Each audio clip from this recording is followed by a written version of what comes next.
নমস্কার, আমার নাম পায়েল মহাপাত্র। আমি সন্তোষপুর ঋষি অরবিন্দ স্কুল থেকে এসেছি। আমাদের প্রজেক্টের নাম হলো the effect of weather on pollution in Santoshpur. এই প্রজেক্টটি করার জন্য যে সহপাঠীরা আমার সহায়তা করেছে তাদের নাম হলো স্বাতি মণ্ডল, তানিয়া ভট্টাচার্য, সৃজা মিত্র। আর যিনি গাইড টিচার আমাদের বিশেষতভাবে সহায়তা করেছেন তার নাম মৌসুমী ঘোষ। বর্তমান শতাব্দীতে আমাদের চারপাশে আবহাওয়া এবং জলবায়ু যে দ্রুত পরিবর্তন হচ্ছে তার অন্যতম কারণ পরিবেশবিদরা মনে করছেন পরিবেশ দূষণ। তাই প্রকল্পটিতে আমরা বায়ু দূষণ আবহাওয়ার উপাদান দ্বারা কতটা প্রভাবিত হচ্ছে তারই অনুসন্ধান করছি। এই প্রকল্পটিতে আমাদের মূল উদ্দেশ্য হলো আবহাওয়ার উপাদানগুলিকে পর্যবেক্ষণ করা, বাতাসের ভাসমান এসপিএম সংখ্যাকে পর্যবেক্ষণ করা এবং তাদের মধ্যে কোনো সম্পর্ক আছে কিনা তা নির্ধারণ করা। আবহাওয়ার উপাদানগুলি পর্যবেক্ষণ করার জন্য আমরা কিছু সহজলভ্য উপকরণ দিয়ে বৈজ্ঞানিক যন্ত্র নির্মাণ করেছি। যেমন পরিত্যক্ত পানীয়ের প্যাকেটে দুটো থার্মোমিটার আটকে আমরা হাইগ্রোমিটার যন্ত্র তৈরি করেছি আর্দ্রতা মাপার জন্য। আবার বৃষ্টিপাত মাপার জন্য আমরা একটা বৃষ্টিমাপনী চোঙ তৈরি করেছি। উষ্ণতা মাপার জন্য আমরা সেন্টিগ্রেড থার্মোমিটার ব্যবহার করেছি। আর আর্দ্রতা মাপার জন্য প্রথমে শুষ্ক থার্মোমিটার এবং পরে ভিজে মসৃণ কাপড় জড়ানো সিক্ত থার্মোমিটারের পাঠ নিয়েছি।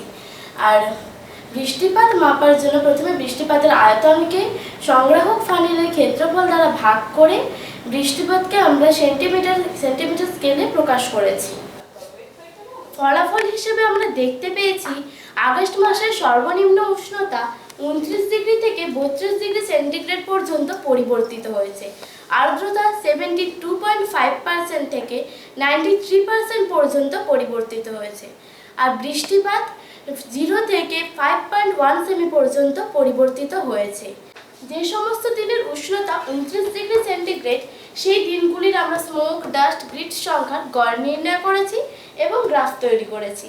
ঠিক একইভাবে 30 ডিগ্রি সেন্টিগ্রেড, 31 ডিগ্রি সেন্টিগ্রেড এবং 32 ডিগ্রি সেন্টিগ্রেড এগুলোরও আমরা স্মোক, ডাস্ট, গ্রিড সংখ্যার গড় নির্ণয় করেছি এবং গ্রাফ তৈরি করেছি। আর আর্দ্রতাকে আমরা প্রধান 5টি সীমায় ভাগ করে প্রতিটি সীমার স্মোক, ডাস্ট, গ্রিড সংখ্যার গড় নির্ণয় করেছি এবং গ্রাফ তৈরি করেছি। বৃষ্টিপাতকে আমরা প্রধান 6টি সীমায় ভাগ করে নিয়ে প্রতিটি সীমার স্মোক, ডাস্ট, গ্রিড সংখ্যার গড় নির্ণয় করেছি এবং গ্রাফ তৈরি করেছি। উষ্ণতা ধূলিকণার গ্রাফ থেকে আমরা দেখতে পাচ্ছি উষ্ণতা যত বেড়েছে স্মোক, ডাস্ট, গ্রিড সংখ্যা তত বেড়েছে, অর্থাৎ উষ্ণতার সঙ্গে এসপিএম সংখ্যার সম্পর্ক হচ্ছে সমানুপাতিক। আর্দ্রতা ধূলিকণার গ্রাফ থেকে দেখতে পাচ্ছি আর্দ্রতা যত বেড়েছে স্মোক, ডাস্ট, গ্রিড সংখ্যা তত কমেছে। আর যে দুটি ব্যতিক্রম দেখা যাচ্ছে সেগুলি সম্ভবত সেই দিন যানবাহন সংখ্যা বেশি থাকার কারণে এই ব্যতিক্রমটুকু হয়েছে, অর্থাৎ আর্দ্রতার সঙ্গে এসপিএম সংখ্যার সম্পর্ক হলো ব্যস্তানুপাতিক। বৃষ্টিপাত ধূলিকণার গ্রাফ থেকে আমরা দেখতে পাচ্ছি বৃষ্টিপাত যত বেড়েছে স্মোক, ডাস্ট, গ্রিড সংখ্যা তত কমেছে। তাছাড়া কিছু কিছু ব্যতিক্রমও দেখা গেছে। বৃষ্টিপাতের সঙ্গে এসপিএম সংখ্যার সম্পর্ক হলো ব্যস্তানুপাতিক। বলা যায় যে যানবাহনের সংখ্যা বৃদ্ধির সাথে বায়ু দূষণের মাত্রা বৃদ্ধি পেলেও বর্ষাকালে বাতাসে আর্দ্রতা ও বৃষ্টিপাত বেশি হওয়ায় স্মোক, ডাস্ট, গ্রিড তুলনামূলকভাবে কম।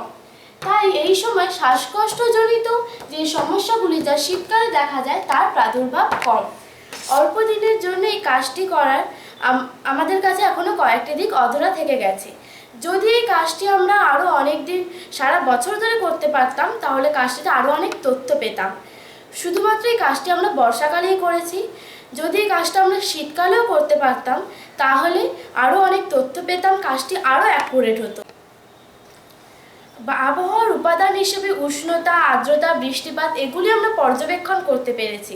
এগুলোর সাথে এসপিএম সংখ্যার কোনো সম্পর্ক আছে কিনা তাও আমরা পর্যবেক্ষণ করতে পেরেছি। কিন্তু আবহাওয়ার যে অন্যান্য উপাদান, বায়ুর গতি, বায়ু প্রবাহের দিক এগুলোর আমরা পর্যবেক্ষণ করতে পারিনি।